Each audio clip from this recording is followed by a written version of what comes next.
Assalamualaikum warahmatullahi wabarakatuh. Di sini saya akan menjelaskan tentang statistik bisnis Islam. Yang pertama, bab 1 pendahuluan, yang terdiri dari 3 poin, yaitu pendahuluan, isi statistik, dan data statistik.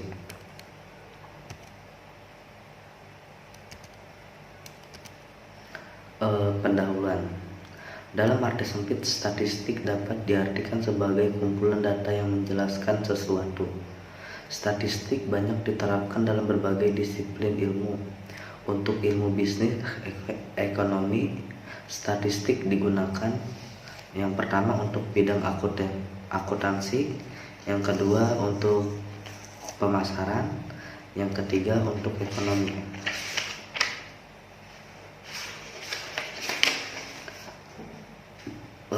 Untuk bidang akuntansi, perusahaan akuntansi publik dalam rangka pengambilan sampel atau contoh akan menggunakan statistik di mana sampel tersebut harus memenuhi kaidah-kaidah tertentu ketika melakukan audit terhadap kliennya.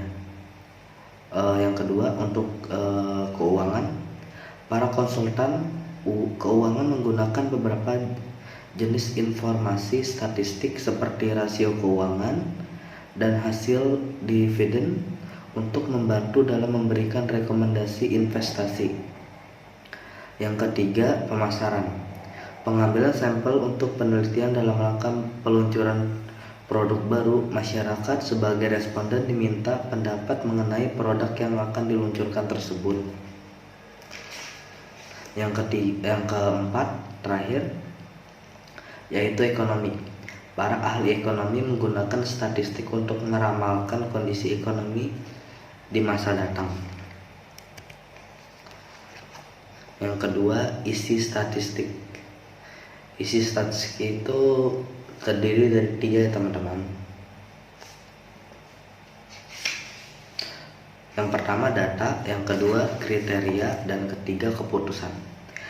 Data merupakan kumpulan keterangan atau fakta yang dapat berbentuk kategorik, misalnya baik atau buruk, ataupun bilangan yang diperoleh kemudian diolah menjadi informasi, nantinya berguna untuk menentukan keputusan.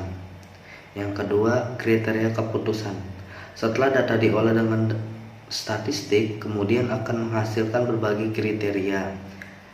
Sama halnya dengan pilihan, masing-masing kriteria keputusan memiliki manfaat dan akibat bagi kita. Dan yang terakhir, keputusan. Dari beberapa kriteria keputusan kemudian diambil keputusannya. Isi statistik.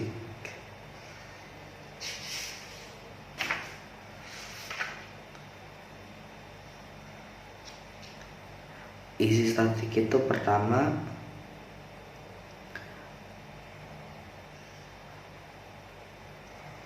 dia itu ada data kualitatif dan data kuantitatif.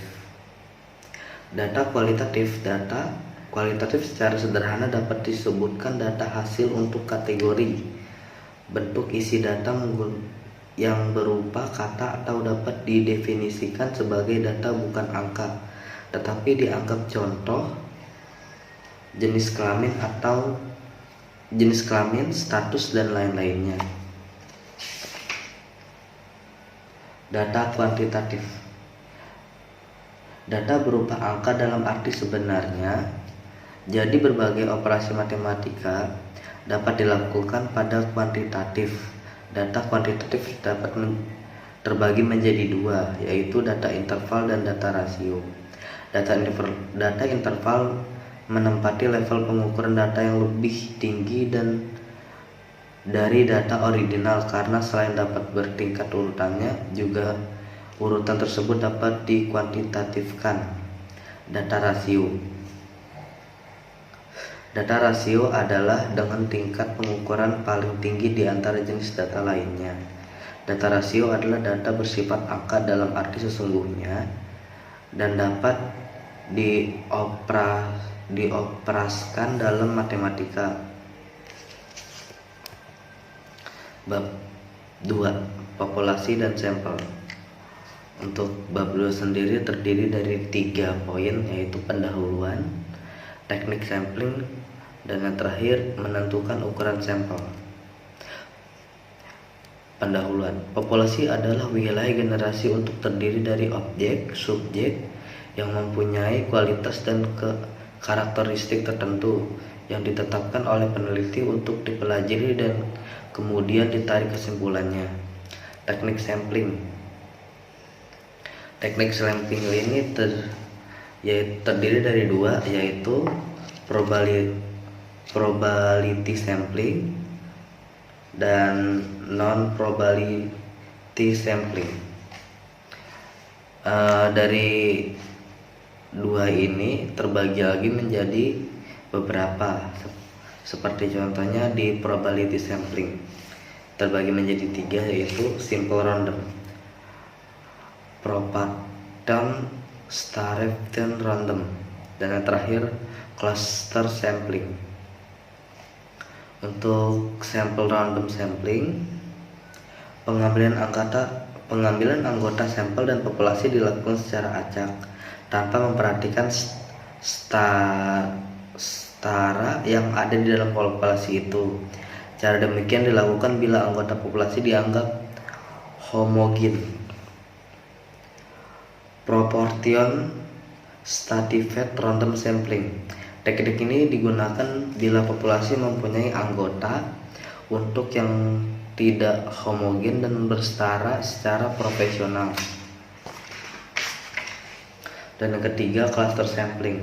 Teknik sampling daerah digunakan untuk menentukan sampel bila yang diteliti atau bersumber data sangat luas, misalnya penduduk dari suatu negara, provinsi atau kabupaten, untuk menentukan penduduk mana yang akan dijadikan sumber data. Maka pengambilan sampelnya berdasarkan daerah populasi yang ditetapkan. Misalnya Indonesia terdiri dari 30 provinsi dan sampelnya menggunakan 15 provinsi, maka pengambilan 15 provinsi itu dilakukan secara random. Dan untuk non-probability sampling itu terdiri dari 6. Yang pertama, sampling sistematis. Teknik ini pengambilan sampel berdasarkan urutan dari angka populasi yang telah diberi nomor urut, misal diambil nomor ganjilnya saja. Sampling kotak. Teknik penentukan sampel dari populasi mempunyai ciri-ciri tertentu sampai jumlah kota yang diinginkan. Sebagai contoh, akan melakukan penelitian tentang pendapat masyarakat terhadap pelayanan masyarakat dalam urusan izin mendirikan bangunan. Jumlah sampel ditentukan 500 orang. Kalau dikumpulkan data belum didasarkan pada 500 orang tersebut, maka penelitian dipandang belum selesai karena belum memenuhi kota yang ditentukan. Sampel incidental. Teknik penentuan sampel berdasarkan kebutuhan, yaitu siapa saja yang secara kebetulan bertemu dengan peneliti dapat digunakan sebagai sampel. Bila dipandang orang yang kebetulan ditemui itu cocok sebagai sumber data. Sampling for fish. Teknik penentuan sampel dengan pertimbangan atau kriteria-kriteria tertentu. Sampel jenuh. Teknik penentuan sampel bila semua anggota populasi digunakan sebagai sampel. Hal ini sering dilakukan bila jumlah populasi relatif kecil, kurang dari 30. Dan yang terakhir, snowball sampling. Teknik penentuan sampel yang mula-mula jumlahnya sekecil kemudian membesar, ibarat bola salju yang menggelinding, yang lama-lama akan menjadi besar. Dalam penentuan sampel, pertama-tama dipilih 1 atau 2 orang, tetapi karena dengan 2 orang ini belum merasa lengkap terhadap data yang diberikan, maka peneliti mencari orang lain yang dipandang lebih tahu dan dapat melengkapi data yang diberikan oleh 2 orang sebelumnya. Dan begitu pun seterusnya hingga jumlah sampelnya cukup untuk dibutuhkan.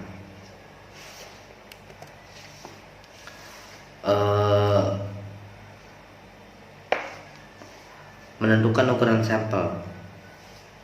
Jumlah anggota sampel sering dinyatakan dengan ukuran sampel. Jumlah yang diharapkan 100% mewakili populasi adalah jumlah anggota populasi itu sendiri.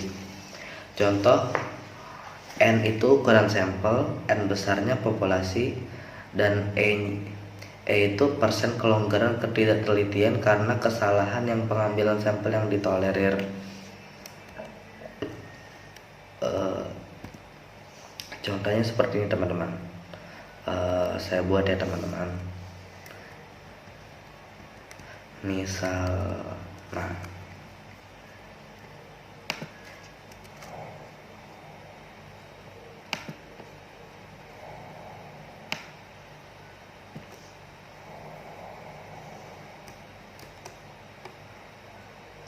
sebentar teman-teman.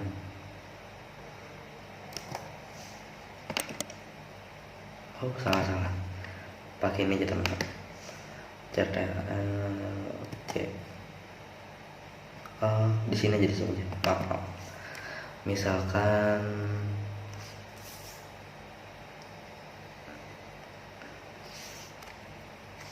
ini N kecil ya teman-teman. Nah, di sininya misalkan 105. Terus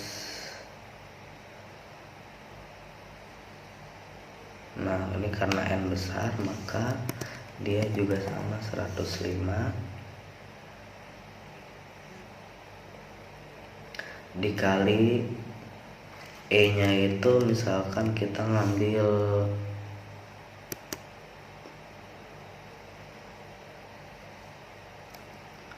10%, dia berarti 0,05. Maka dihitung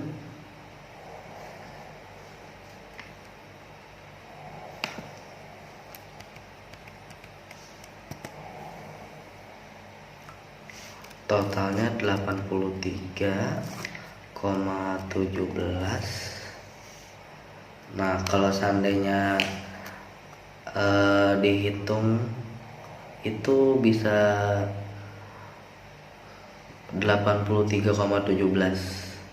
karena misalkan dia per orang berarti dibulatkan ke depan ya teman-teman, jadi 84. Seperti itu teman-teman. Dia 105 ditambah jadi 1 ditambah 105 dikali 0,05, totalnya 83,17. Karena angkanya koma maka dibulatkan ke depan menjadi 84. Kita lanjut lagi ya teman-teman.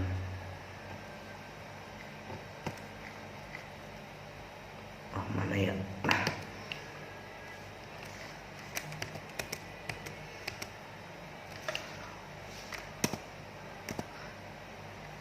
Bab 3, pengujian validitas dan reliabilitas. Yang pertama itu pendahuluan, dan yang poin kedua itu validitas dan reliabilitas. Uji validitas dan reliabilitas digunakan untuk menguji data yang menggunakan pertanyaan atau kuesioner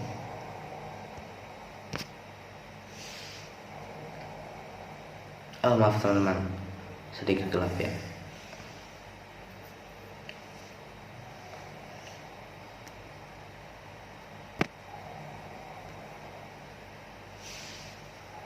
Kita lanjut lagi teman-teman. Uji validitas dan reliabilitas digunakan untuk menguji data yang menggunakan daftar pertanyaan atau kuesioner untuk melihat pertanyaan dalam kuesioner yang diisi oleh responden tersebut. Untuk uji validitas dan reliabilitas. Uji validitas digunakan untuk mengetahui kelayakan butir-butir dalam suatu daftar pertanyaan dalam mendefinisikan suatu variabel. Dan reliabilitas merupakan ukuran suatu kestabilan dan konsisten responden dalam menjawab hal yang berkaitan dengan konstruk pertanyaan. Misalkan saya sudah menyiapkan data-datanya.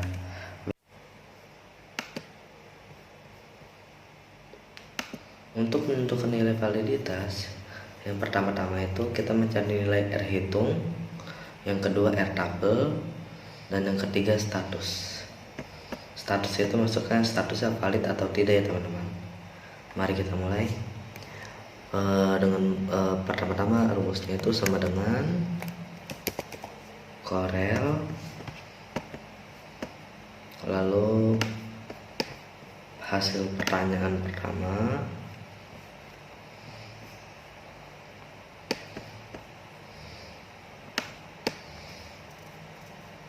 titik koma jumlah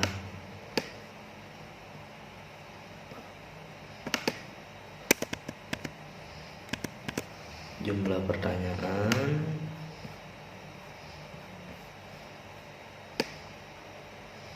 kemudian tekan F4 ya teman-teman, lalu kurung tutup enter. Nah ini untuk nilainya. Nah, kalau nilainya sudah ketemu dari R hitung, lalu kita mencari nilai R tabel. R tabelnya itu karena pertanyaannya 84, berarti 84 dikurang 2 totalnya 82. Nah kita lihat, bisa di search ke Google ya teman-teman, dibuka mencari nilai R tabel, di situ datanya banyak. Kalau seandainya dilihat respondennya berapa, kalau kebetulan di sini respondennya totalnya 84, jadi dikurang 2 itu dari rumus. Nah berapa persen, misalkan kita menggunakan 10%, berarti lihat yang di atasnya ada keterangannya, kita lihat yang di 84. Nah kalau bisa dilihat itu total nilainya itu 0,187.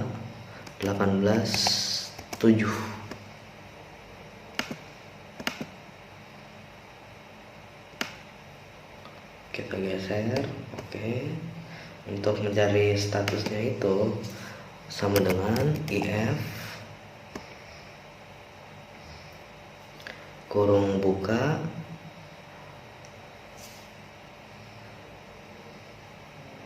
nilai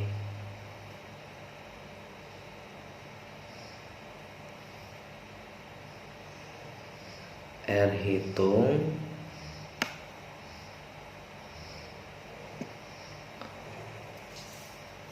lebih besar daripada nilai R tabel. Titik koma, kita kasih keterangannya valid, kutip 2 titik koma, kutip dulu teman-teman, tidak valid,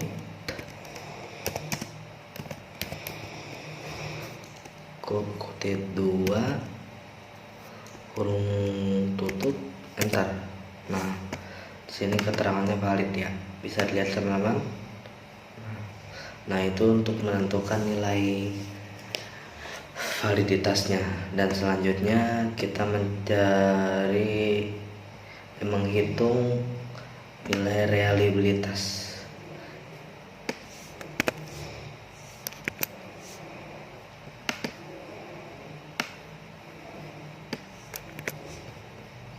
Untuk mencari nilai reliabilitas, pertamanya itu kita mencari nilai varian butir, yang kedua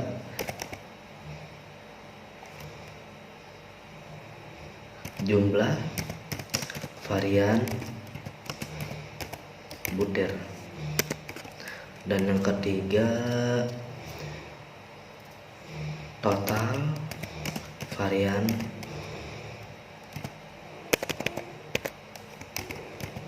butir.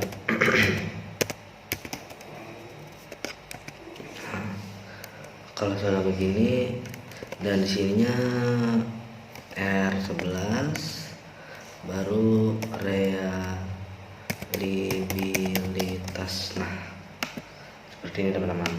Untuk mencari nilai varian butir, pertama kita menggunakan rumus sama dengan var kurung buka, kita ke scroll pertanyaan pertama. Oke, selanjutnya kurung tutup, enter. Wah, ada yang salah. Oh, benar. Selanjutnya di sini mencari jumlah varian butir, yaitu sama dengan sum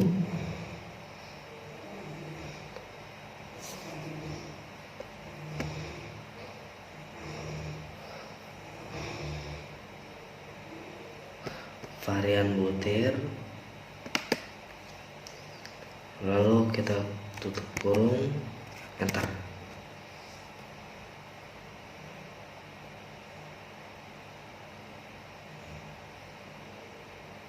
Oh maaf, ini salah teman-teman, kita lupa ininya. Tahan dulu. Maksudnya varian butir itu kita belum scroll. Nah, scroll dulu varian butir.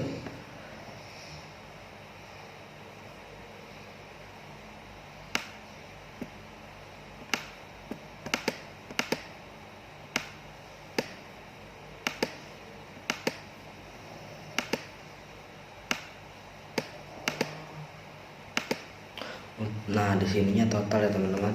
Total itu total varian yang di sini. Jumlah jumlah varian.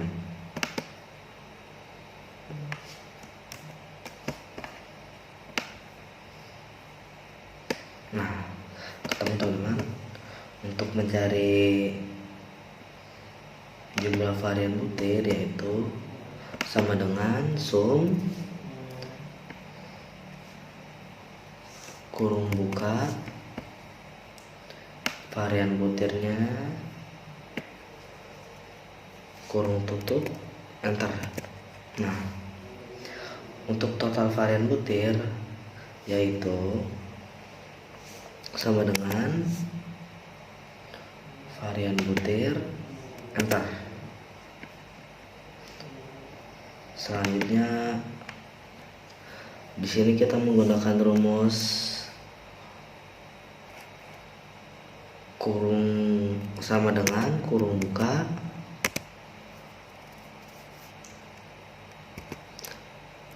(9 dibagi 8 dikali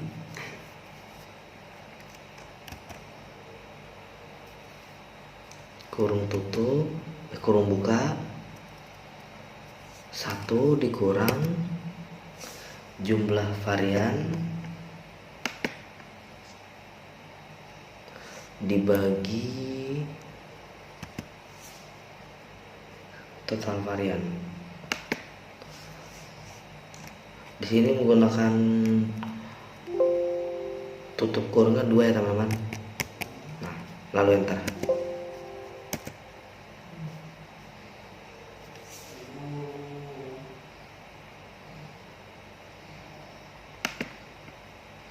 Sebentar teman-teman.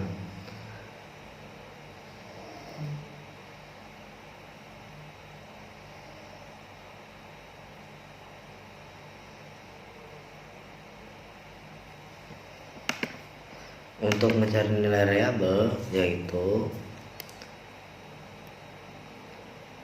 sama dengan IF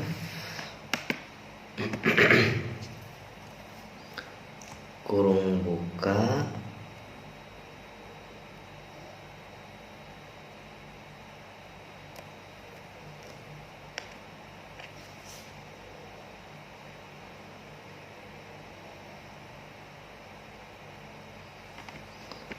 nilai ini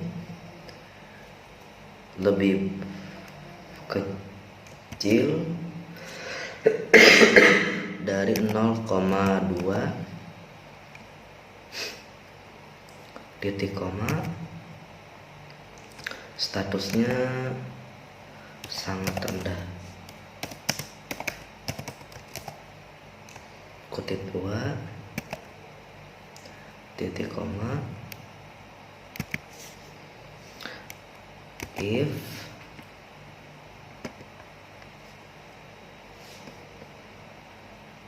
nilai lebih kecil dari 0,4 titik koma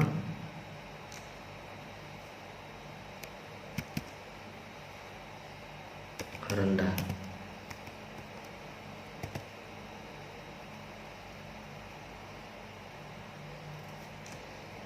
Kutip 2 titik koma, if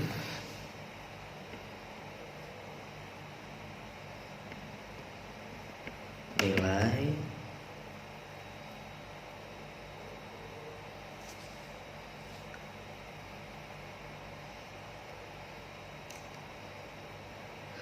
selanjutnya lebih kecil dari 0,6 titik koma, keterangannya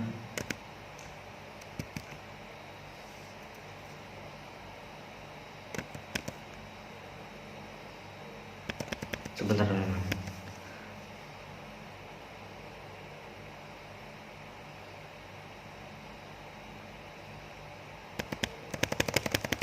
Ini salah. 0,6 titik koma, keterangannya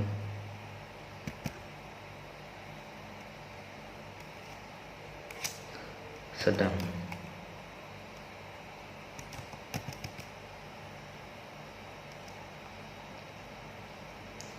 Keterangannya sedang, maaf teman-teman, tinggi.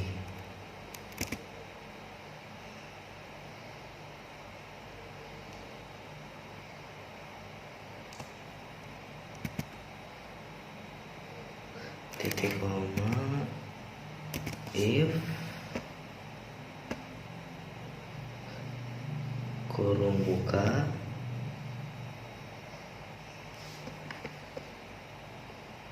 nilainya lagi lebih kecil dari 0,8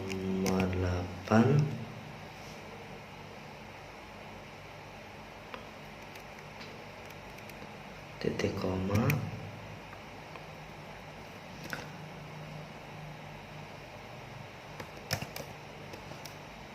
sangat tinggi.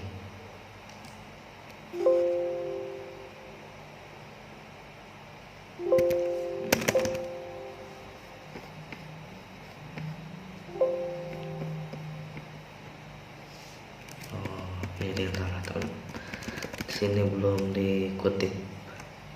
Nah, sangat tinggi titik koma baru dia 4 kali teman-teman, karena keterangan 4 lalu enter. Di sini menunjukkan nilainya sangat rendah ya teman-teman.